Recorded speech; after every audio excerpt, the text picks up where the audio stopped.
Strong, strong families, yeah. Good friends. Strong families. Welcome to the first episode of Good Friends, Strong Families. We are your hosts, Angela and Anna, and we're going to bring you a blend of friendship and expert family coaching. Our journey together spans nearly 2 decades, proving that the path to raising connected, resilient families is often walked best with a good friend by your side. This podcast is our way of extending that friendship to you. As family coaches, we're equipped with research-based strategies for effective parenting, and we're excited to share these insights with you. Our discussions together are heartfelt, they're genuine, just as they would be in our own personal conversations with one another. And we really aim to be that friend who shares in your laughter, your tears, always guiding you back to the heart of what matters most, building stronger, more connected families. To kick off this series, we thought it fitting to share one of our initial discussions about the profound impact of friendship on family life. It's really a conversation that lays bare our passions and experiences, really covers a lot of the struggles and victories that we've encountered. So join us as we delve into this candid exchange, giving you a glimpse into the essence of our message. Let's dive in. Adding to the frustration that you already have with issues with your partner makes it really hard. But anyway, the point is that 1, people don't always have someone to talk to, and I have always had someone to talk to. And 2, that even if you have someone to talk to, people don't always know where to get resources on parenting in particular.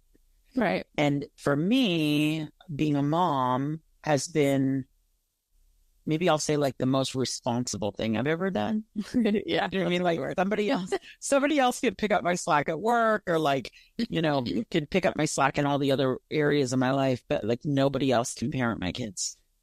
I'm all they get. So I think having had you all these years to be somebody that has walked alongside me as a parent has been, I almost want to like give you as a gift to the world. Like, everybody needs an Anna. That's why I always call things like the good girlfriend stuff, like without a good girlfriend, I don't know how I would have survived growing my kids. Right. I think a lot of things based on what you were just talking about, but I feel like the unique thing is, I feel like it's really common to maybe have a lot of venting going on. And so I feel like a lot of people think because they can sometimes vent to even the world, really, with social media. I feel like that's where a lot of people have turned. They just put it out there and they think that that's productive, versus whenever we talk, it is, even if we're in venting. Right. No, yeah, that's what I'm saying. Like, even if we're in one of those situations where like one of us is dealing with something, 9 times out of 10, spoiler alert, it's really something we're dealing with ourselves, right? There's people in our lives, so it spills over a little bit, is that we do our fair share of like, this is how I'm feeling, this is why I feel this way, maybe, or, but we always point each other back to our family. So it's like, if I come to you and I'm like, he just doesn't get this, or whatever it is, right? And then you're like, okay, but it's not, the goal is always to be like, okay, but how can you resolve that? And first, I think we have to find some resolution within ourselves. I feel like that's what you helped me do, is like, okay, I needed to work that out so that I can work it out with him or my children or whoever, right? Versus just venting and you going, yeah, I totally agree. Like, they're idiots. They are not. They're not. Yep. She's being a jerk. Or, yeah. You know what I mean? Like, we always help each other get full circle. And then I was thinking, I totally agree. Like, as much as they say, like, it takes a village, and I do believe you're a part of my village, I still am the only mom my children have. And so it is definitely a responsibility that is very sobering. I like that word for it.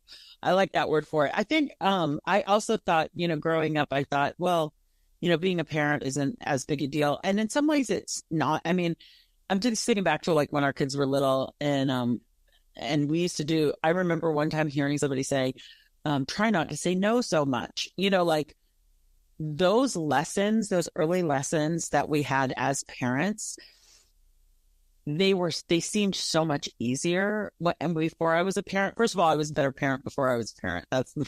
Definitely. That's a fabulous little ribbon winner right here. You have a problem with your kid? I'll solve it. Come on. I have a problem with my kid. Help. Right. I always thought, like, how could parents be, like, I know exactly what to do. Why wouldn't you do it? And then I had kids and I was like, what in the world?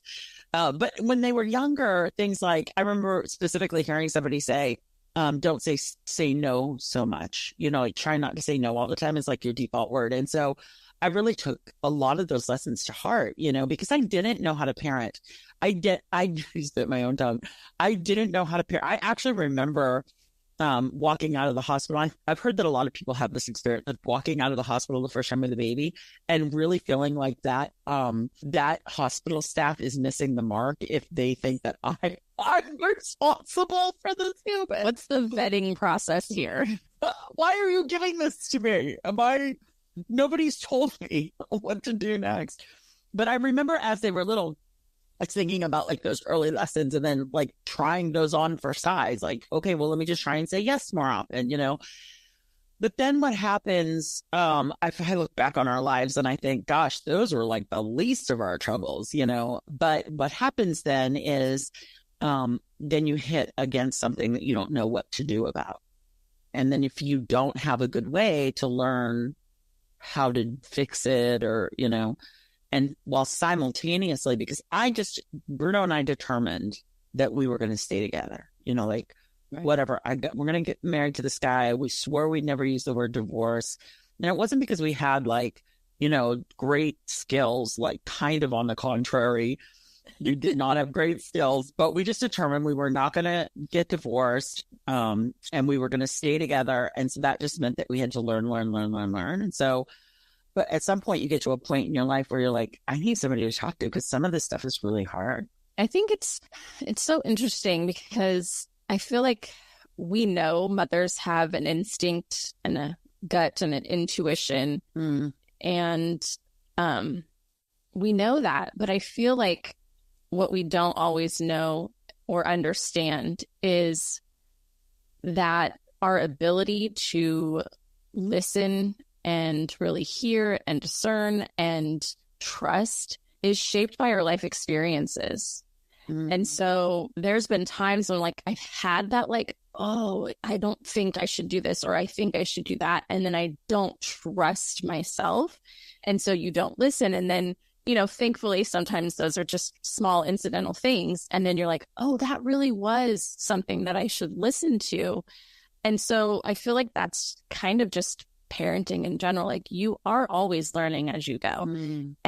But at the same time, I remember reading books and things, and I don't know about you, but like I would read a book and I learned pretty quickly that like I'm not going to agree with everything, even within the same book, even if I overall enjoy that book or agree with that book, there's still going to be things that I'm like, yeah, that's just not going to work for me, or it's not going to work for my family, or it's not going to work for my child.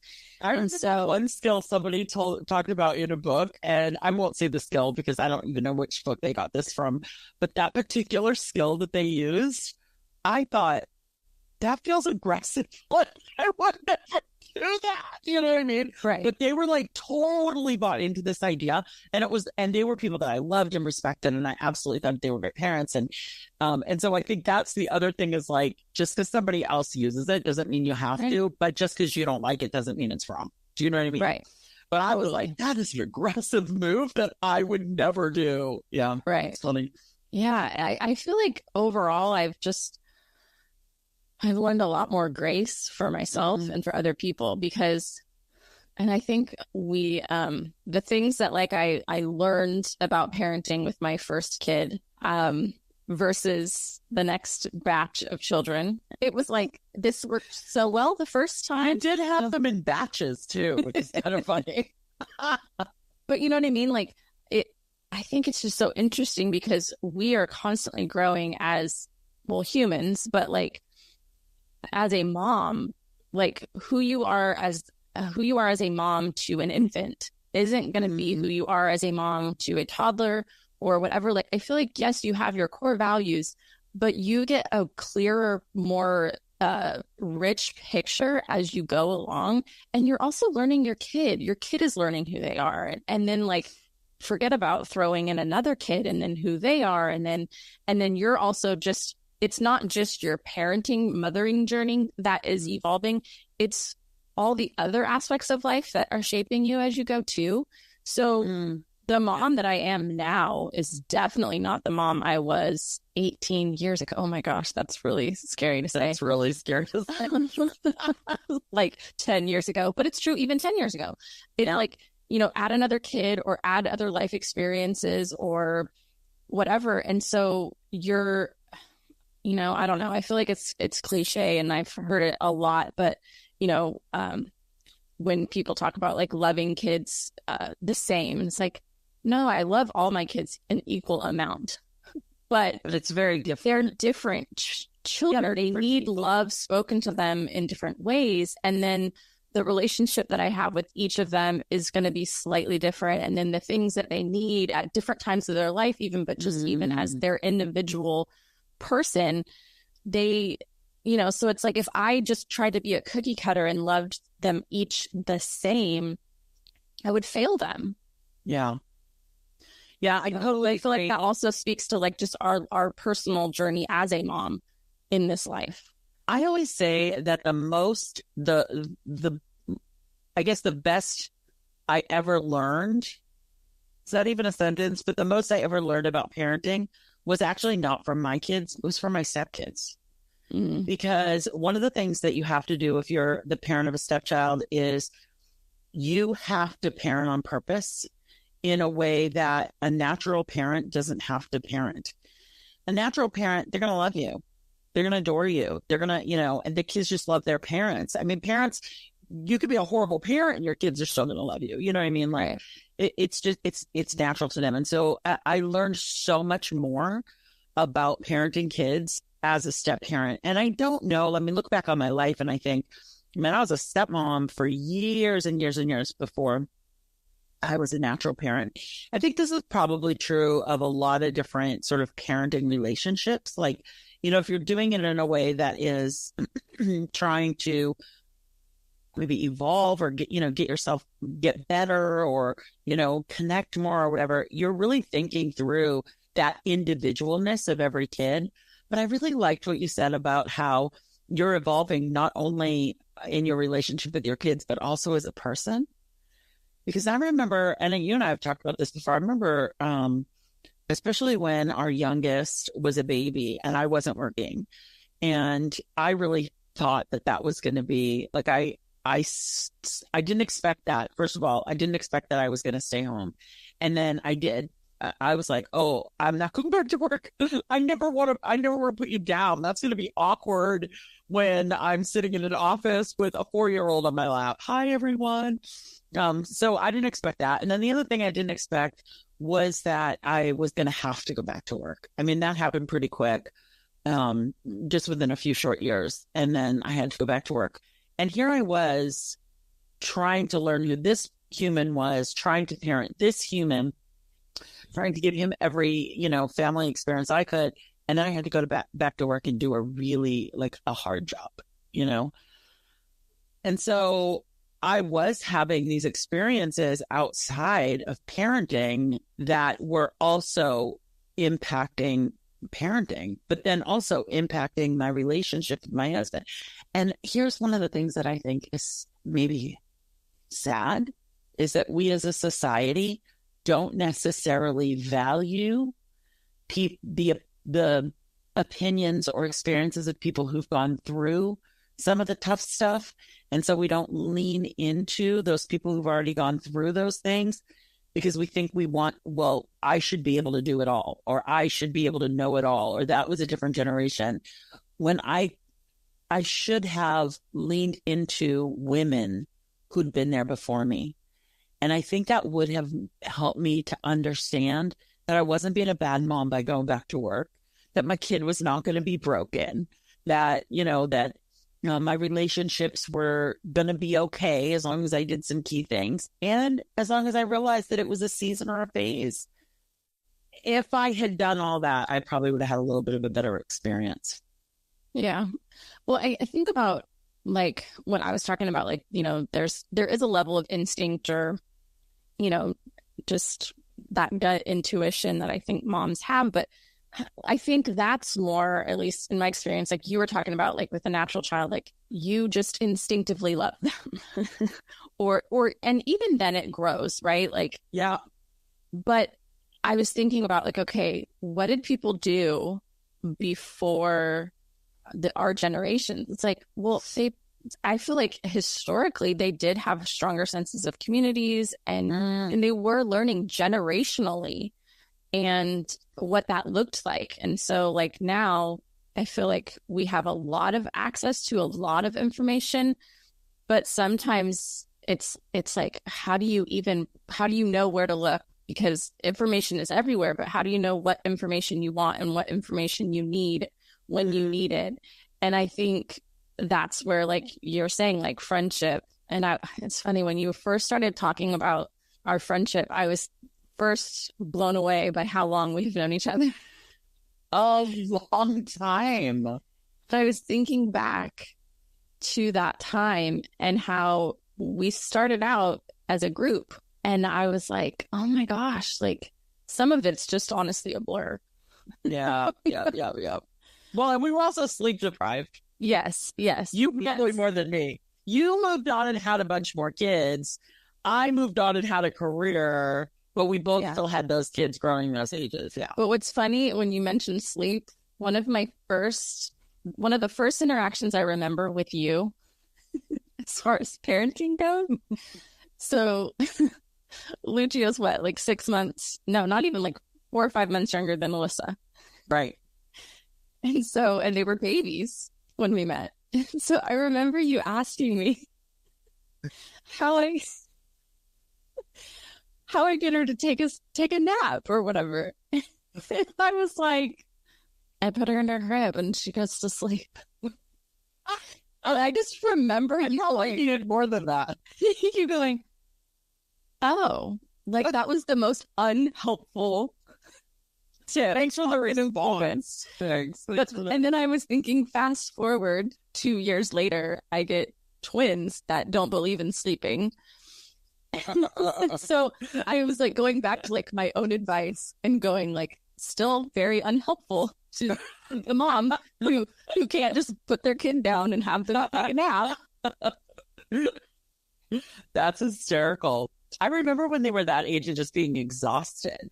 I mean, I remember the frustration that probably because of sleep deprivation, but I remember like just thinking I'm doing everything the same. Why isn't it working? And I think my husband disagreed. Like he thought there must be something I'm not doing the same because it should work. And if you're like, you might be missing something. And I'm just feel like, free. Oh man, what sleep deprivation does. Yeah. Those were good years though. I think that's the thing that you don't realize when you're in the middle of it. You know how like they always say like, cherish your childhood. This is going to be the best you ever get or whatever. Like your teen years are going to be fabulous. I think I think there were moments in time where I enjoyed the journey.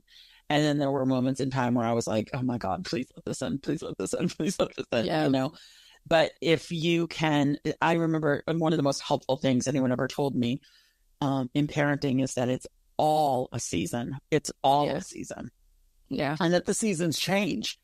And so if you know that the seasons change and you're in the middle of winter and you're freezing cold, you know that eventually it's going to be spring, then it just gives you more hope that eventually it's going to be spring. And the seasons do change and we change and our kids change and they grow and they, and there's hope in that. And then sometimes there's also like, if it's going good now, it's probably not going to go so great soon. And if it's not going so great now, that is like a word. Right, the way going really well, right? If it's going really well and people are like, there's going to be a change, you're like, I don't know if you've seen, I'm sure you have. It's not, every once in a while it will come back up and kind of make, or somebody else will do a spin, but it's somebody narrating like about how like you only get, 5 short years with your young child. And like, and I just always like seasons and stuff I can accept, but like the whole, if you miss it, you miss it. And you're just SOL. I hate that because I was very much in a season of like, it's literally a blur. Like I'll see pictures. One, I don't think I personally was even capable of taking many pictures for a while, but I'll see like clips, videos of like my husband that I'm like, I didn't even know you did that. And why did you do that? But also thank you that you did that. Because like my hair, I'm just like, it is literally, I don't remember if the only memory I have is that picture. You know what I mean? Like, sometimes we confuse our actual memories with like pictures. Yeah. But I'm just like, wow, like, I don't know how we did it, but we did it. And we're on the other side. And then I just hope and pray that didn't do too much damage in the process. I think we clearly were not perfect. No, it's funny you said that because that was something that, especially, going back to this comment I made about being a step parent, we had a multitude of kids. I mean, they were just everywhere. And the thing that I loved and I alternately loved and did not love about my husband, the things I loved and did not love, but same thing is that he was always the person that was like fun, Mm-hmm. And so like, that's great if like you want to go camping and he did a lot of that, like he's the person that's going to like roast up in the truck and go. He's also the person that's going to be like, oh, we have this much money. We could either pay the bills or we could go camping. Let's go camping. It's like, yeah. And so like, but I look back on those years and so, I did, the one thing that I did that I'm glad that I did was lean into his fun. I certainly made sure that the gas bill was paid before we went camping, but I did lean into his fun, so that we did have some fun. I just don't remember it all. And I don't know. I mean, I don't know if my memory is better or worse than other people's memories, but I just don't remember a lot. And so sometimes people will say, I literally have been to places that people are like, oh my gosh, remember when we went to blah, blah, blah. And it's like a pretty significant event. Right. And I'm like, no, you don't remember that. You don't remember when we like flew in an airplane right to this location. Did we? No. So bad fun. But so the thing is that I always go back to that saying of like, how does it go? Like people don't care. I forget how that goes, but anyway, whatever. The idea is that our kids their memories might not be like specific, but it's a feeling or a thought or an emotion or the one that I'm thinking of is like people don't care how much you know until they know how much you care. Yeah. And that's a feeling. That's not a specific, that's like I feel that way about, you know what I mean? And I think that that's how our kids feel about us. And we know from research, I mean, really getting back to the discussion of like why we even do this, we actually do parenting classes. But so we know from research that really kids are so much more resilient than we think. And researchers have taken specific situations that you and I as parents are like ashamed of, or, like I remember one in particular where I got really angry at one of the kids because we had a wood burning stove and he took the kitchen sponge. We're having like Saturday clean day. And he took the kitchen, like a wood burning stove, the outside gets like black, and he took the kitchen sponge and he washed it with the sponge and it was all black. And I hit the roof. I don't even know. I wasn't even, but I did. And I got really angry. And so I felt horrible about that but I remember, of course, I went back and I apologized and I'm so sorry. But when you do that, you feel bad, they feel bad.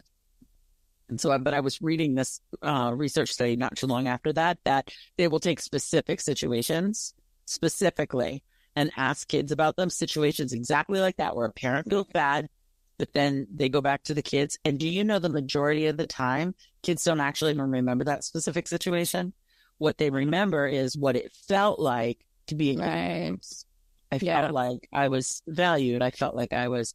So, that's so unless you're giving them these like constant specific situations where you're not supporting or, it's this constant whatever, they don't remember that. There's no reason to feel bad anyway. So let's see. So what should we talk about? Parenting.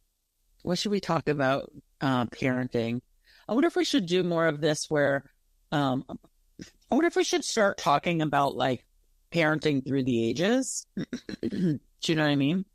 Like parenting a younger kid versus parenting an older kid, or maybe we could talk about things like family dynamics. We could talk about that, like what that's like, or even like how to cultivate. I think that's another thing that people need to know is like how to cultivate. Of course, we could do that over time, but how to cultivate relationships with other people to help support. Because you actually talked about something really important. I mean, this idea that you would, as a friend, be the kind of friend that would listen, but then also, I mean, we need events. So you don't want to call your friends and have your friend be like, listen, you should, that's dumb. I would be But I feel like we always find our way there. You know what I mean? Like, oh yeah, for sure. Gosh, what would you tell somebody? Like, what advice can you give to somebody about finding your person or a group of, we started out as a group. We didn't know we would be the only two standing up. No, we had no idea. No, I think that's really good. But we kind of fell into each other's laps, you could say, right? We met through church. And so it's like, okay, we knew that with all our differences, we at least had some common values or beliefs, right?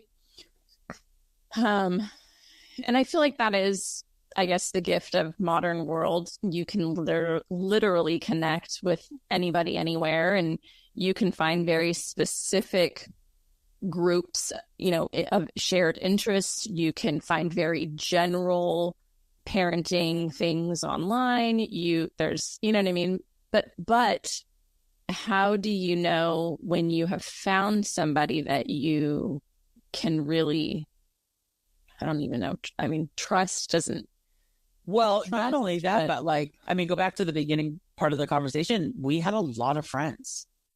Well, friends, it really has been a pleasure getting to share a bit of our story. And now you understand why we wanted to start a podcast and share with you some of the really vital topics that we know both as family coaches as well as parenting adults ourselves. In our next episode, we'll explore another vital topic in strengthening our families. If you enjoyed today's episode, please leave us a 5-star review, share it with a friend. We'd also love to hear your thoughts on today's topic. Join the conversation on our Instagram or leave a comment. And thanks everyone for tuning in.